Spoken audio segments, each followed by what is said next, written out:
दोस्तों अभी आप जिस आदमी को ऊट पटांग और उल झुलुल हरकतें करते हुए देख रहे हो, इसका नाम भटूरा है, जो कि इस कबीले का इकलौता ऐसा आदमी है जिसे कोई भी पसंद नहीं करता। इसका बाप बहुत बहादुर था, सिर्फ इसीलिए ही इसे इस कबीले में जगह मिली है, वरना इसकी हरकतों को देखकर हर कोई इसकी पिछुंडे पर लात मारकर इसे कबीले से बाहर निकालना चाहते हैं। इसी चक्कर में एक दिन इसे कबीले से बाहर निकाल दिया जाता है। अब आगे इसके साथ क्या क्या होता है वो देखकर आप अपने आप को हंसने से नहीं रोक पाओगे, तो जरूर वीडियो को आखिर तक देखना।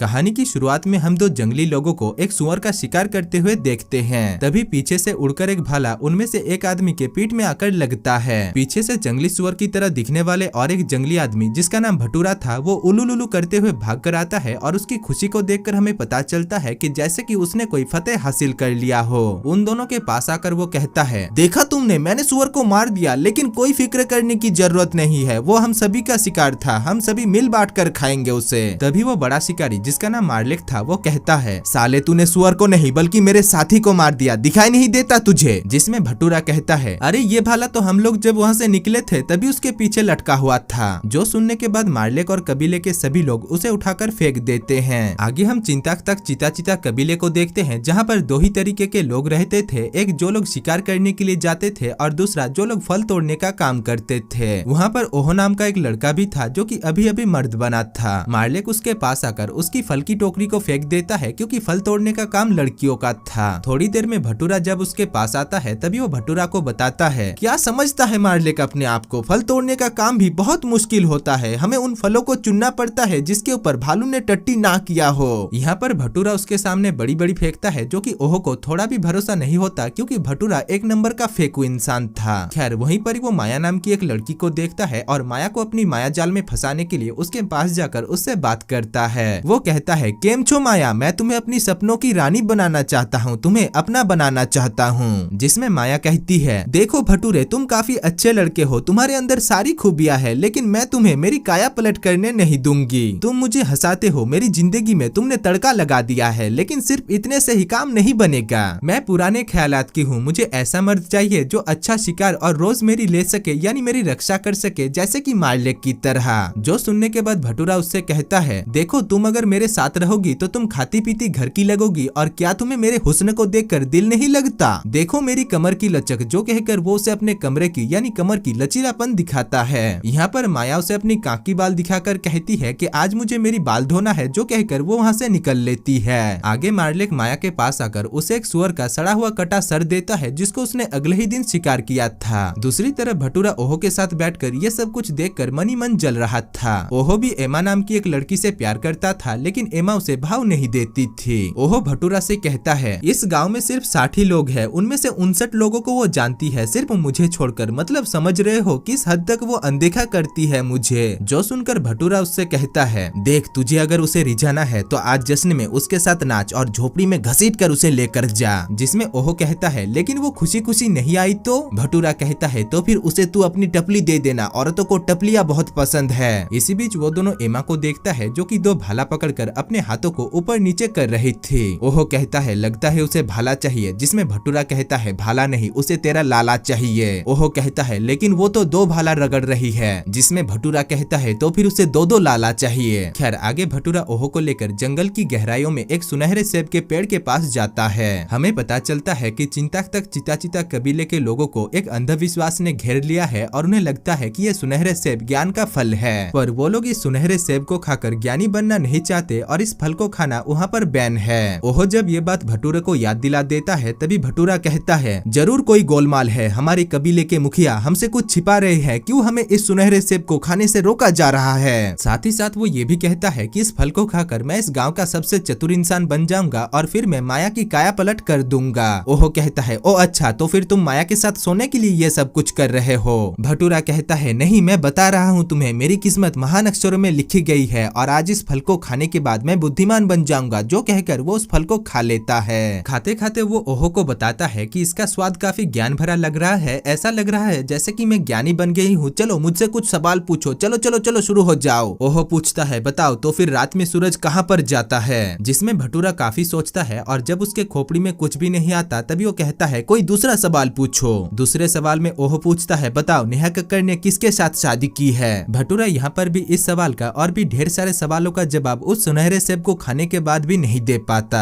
रात को कबीले के सभी लोग जब जश्न मना रहे थे तभी भटूरा ओहो से कहता है, देखना जब मैं समझदार बन जाऊंगा तब मैं दुनिया की ऊंचाइयों को छूने वाला हूँ, तुम मेरे साथ जा सकते हो मेरे दाहिना हाथ बनकर। ओहो कहता है, मुझे पता है तुम अपने दाहिने हाथ से क्या करते हो, मुझे तुम्हारा दाहिना हाथ नहीं बनना। जिसमें भटूरा कहता है, कोई बात नहीं, तो फिर तुम मेरा बाएं हाथ बन जाना जिसमें मैं अपनी टट्टी साफ करता हूँ। इसी बीच ओहो वहाँ पर अपनी क्रश एमा को देखता है और उसके पास जाकर उसे अपनी गीदड़ नाच दिखाता है। वो उसे भी अपने साथ नाचने के लिए कहता है और एमा भी मान जाती है। इसी बीच एमा जब मूड में आ रही थी तभी ओहो भटूरे की बात मानकर एक लकड़ी उठाकर एमा के सर पर टपली दे देता है, जिससे एमा का खून खौल जाता है और वो उसके मुंह पर 2 गालियां फेंक कर मारती है। आगे भटूरे को मार्लेक पकड़ लेता है और कहता है, तेरे पापा एक बड़े शिकारी थे लेकिन तू एक लड़की जैसा है। जिसके बाद वो उससे सवाल जवाब पूछता है कि वो किस लिए आज जंगल की गहराइयों में गया था। दरअसल भटूरा जब ओहो के साथ उस सुनहरे सेब को खा रहा था तभी कबीले के एक आदमी ने उसे देख लिया था। यहाँ पर भटूरा इस बात को छिपाने की बहुत कोशिश करता है लेकिन आखिर तक वो पकड़ा जाता है और उसे बहुत मार मिलती है। उसी रात एक बरसों का काला आदमी उससे कहता है, बेटा तुमने क्या सच में फल खाया था? जिसमें भटूरा कहता है, एक चक्की मारी इसमें कौन सी बड़ी बात है और इसमें तो थोड़ा बहुत हेरा फेरी कर सकते हैं ना। जो सुनकर वो बरसों का काला आदमी उससे कहता है, कोई हेरा फेरी गोलमाल नहीं चलेगी, तुम पर अभी श्राप लग चुका है और तुम्हें हमारे कबीले को छोड़कर जाना होगा।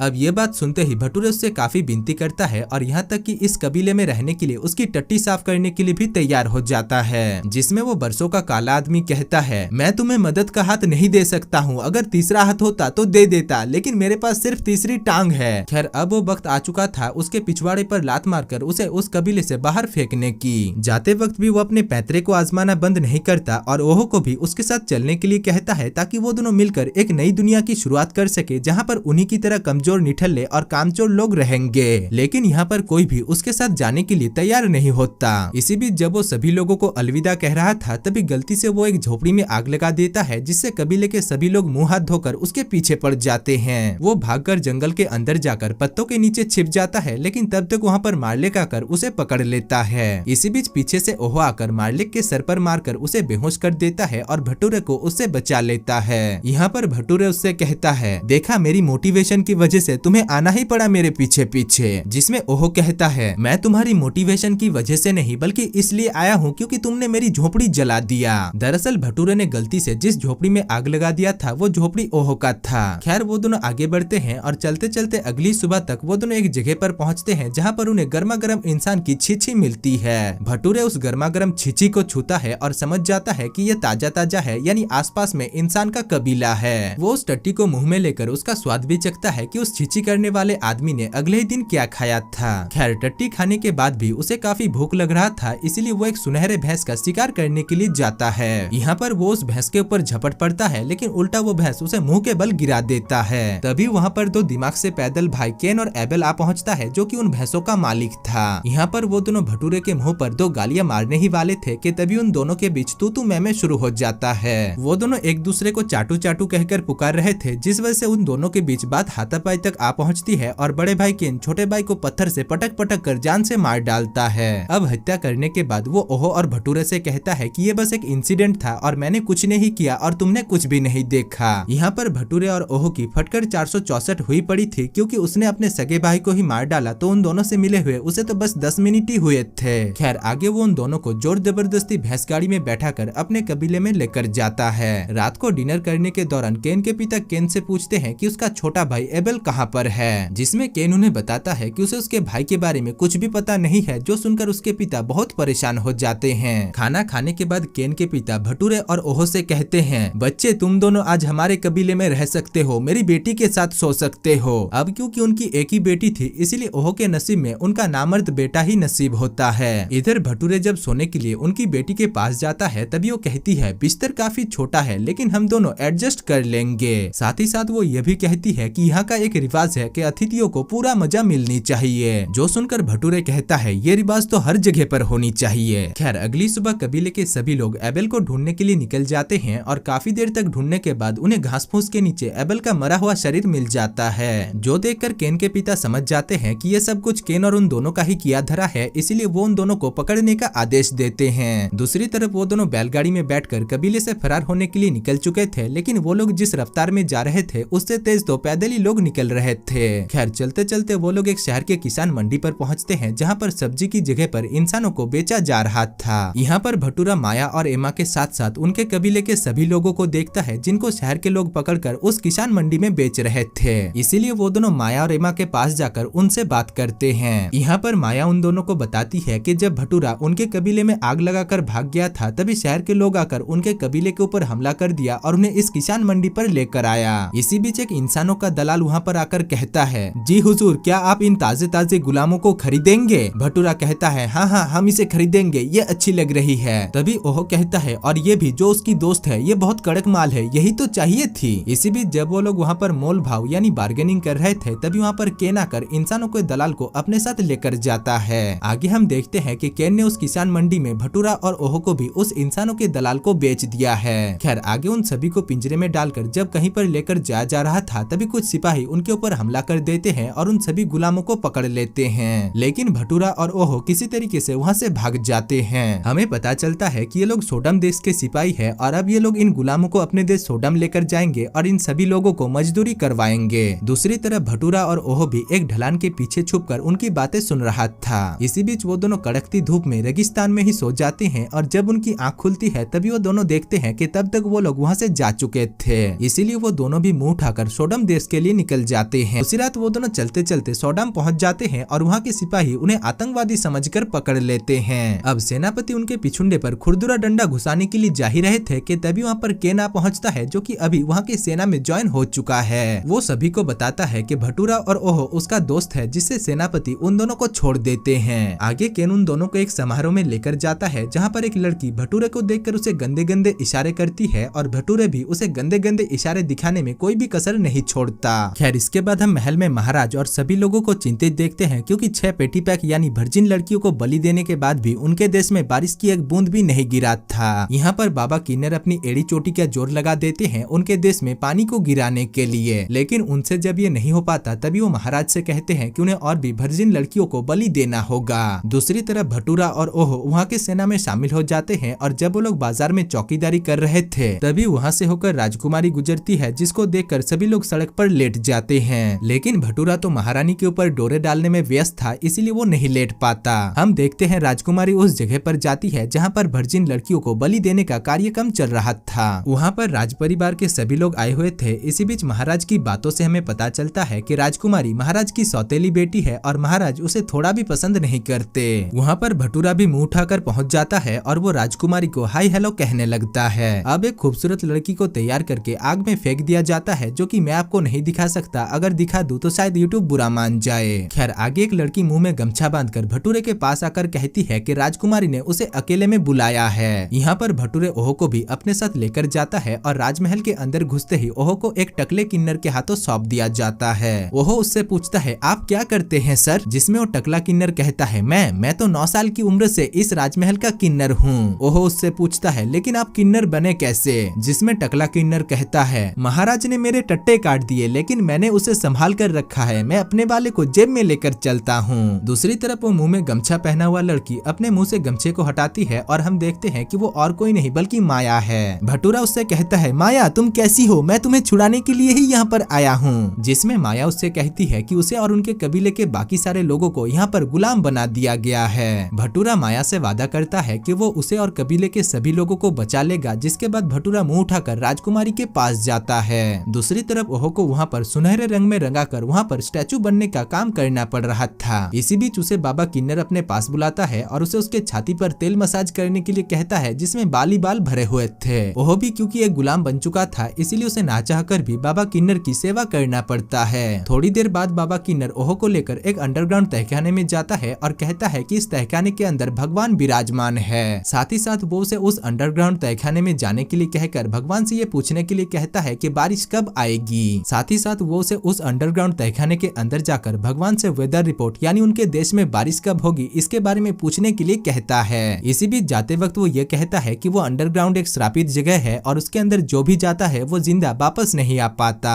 अब ये सब कुछ जानने के बाद भी ओहो मुंह उठाकर उस अंडरग्राउंड तहखाने के अंदर चला जाता है। दूसरी तरफ राजकुमारी भी भटूरे को बहला फुसलाकर उस तहखाने के पास लेकर आती है और उसे भी वही बात बताती है जो बाबा किन्नर ने ओहो को बताया था। यहाँ पर भटूरे भी राजकुमारी को इम्प्रेस करने के लिए मुंह उठा उठाकर उस तहखाने के अंदर चला जाता है। अंदर पहुंचकर वो दोनों एक दूसरे से मिलते हैं और भगवान से यही विनती करते हैं ताकि वो दोनों वहां से बचकर निकल जा सके। अब वो दोनों जब उस तहखाने से निकलते हैं तभी महल के कई सारे लोग उन्हें देख लेते हैं और उन्हें इस गुनाह के लिए काल कोठरी के अंदर डाल दिया जाता है। वहाँ पर भटूरा सीधा और ओहो उल्टा लटका हुआ था। इसी बीच ओहो को बहुत जोर से पेशाब आता है, जिस वजह से वो उल्टा लटक लटक कर ही मुँह देता है, जिससे मूत की धारा उसके मुंह से होकर गुजरता है। अगले ही दिन उन्हें बीच चौराहे में लेकर जाया जाता है और उन्हें इस गुनाह के लिए पत्थरों से पटक पटक कर मारने का सजा दिया जाता है। इसी बीच भटूरा महाराज से कहता है कि वो भगवान का दूत है जिसे भगवान ने भेजा है। यहाँ पर महाराज जब उसकी बातों पर भरोसा नहीं करते तभी वो महाराज से कहता है, देखिए महाराज, आप ही सोचिए, अगर हम लोग भगवान का दूत नहीं है तो फिर हम लोग कैसे उस तहखाने से बाहर निकल पाए। अब उसकी इस दमदार बातों की वजह से सभी को भरोसा होता है कि भगवान के साथ जरूर उनका कोई दूर का कनेक्शन है। इसीलिए उन्हें दूसरी सजा यानी गधों की तरह काम करवा कर मारने की सजा दिया जाता है। आगे वो दोनों जब गधों की तरह काम कर रहे थे तभी वहाँ पर मौजूद सभी लोग कहीं पर जाने लगते हैं। वो दोनों भी मुंह उठाकर उस जगह पर पहुँच जाता है और देखता है कि महाराज फिर से बलि देने के लिए जा रहे थे। यहाँ पर महाराज माया और एमा के साथ साथ अपनी सौतेली बेटी को भी बलि देने के लिए तैयार करने के लिए कहते हैं। दूसरी तरफ ऊपर से भटूरा ये सब कुछ देख रहा था, इसलिए वो मार्लिक को एक रस्सी पकड़ाकर रस्सी के दूसरे हिस्से को पकड़कर कूद जाता है। लेकिन हायरे उसकी फूटी किस्मत, उसने तो मार्लिक को दूसरा रस्सी पकड़ा दिया था। खैर यहाँ पर वो एक टोला के ऊपर बैठ जाता है जो हड़हड़ा कर उसे नीचे लेकर आता है और वो मुंह के बल आकर गिरता है। इसी बीच वहाँ पर लड़ाई शुरू हो जाती है और महाराज को उनके ही राज्यसभा के कुछ गद्दार सत्ता के लालच में मार डालते हैं। इधर सेनापति भटूरा और ओहो के ऊपर टूट पड़ता है, लेकिन वो दोनों मिलकर बहुत मुश्किल से उसे मार गिराते हैं। जो देखकर वो गद्दार जो कि राज सिंहासन में बैठना चाहता था वो भी अपनी जान बचाकर वहाँ से निकल लेता है। इधर बाबा किन्नर माया को पकड़कर उसकी बलि देने के लिए जा ही रहा था कि तभी वहाँ पर ओहो उसके ऊपर घासलेट का तेल डाल देता है, जिससे वो खुद उस आग में गिरकर मारा जाता है। अब उसके मरते ही वहाँ पर बारिश होना शुरू हो जाता है, जिससे वहाँ के सभी प्रजा बहुत खुश होते हैं। आगे भटूरे सभी को मोटिवेशन देकर कहता है कि हमें भगवान के ऊपर नहीं बल्कि अपने ऊपर भरोसा करना होगा। हम सभी इस देश को आगे बढ़ा सकते हैं, पानी को हमें बचाना होगा और भी बहुत कुछ, जो सुनकर वहाँ के सभी प्रजा उसकी जय जयकार करने लगते हैं। आगे भटूरा माया के साथ दुनिया के टूर पर यानी वर्ल्ड टूर पर निकल जाता है। वहीं दूसरी तरफ ओहो भी एमा के साथ उनके कबीले यानी चिंताक तक चिता कबीले के लिए निकल जाते हैं। और दोस्तों इसी के साथ ही इस मूवी की कहानी समाप्त हो जाती है। तो दोस्तों अगर आपको इस मूवी की कहानी और मेरा काम पसंद आया है तो नीचे लाल कलर के सब्सक्राइब बटन को प्रेस करके चैनल को जरूर सब्सक्राइब कर लेना, ताकि आपको वीडियोस की नोटिफिकेशन और मुझे वीडियो बनाने की मोटिवेशन मिलता रहे।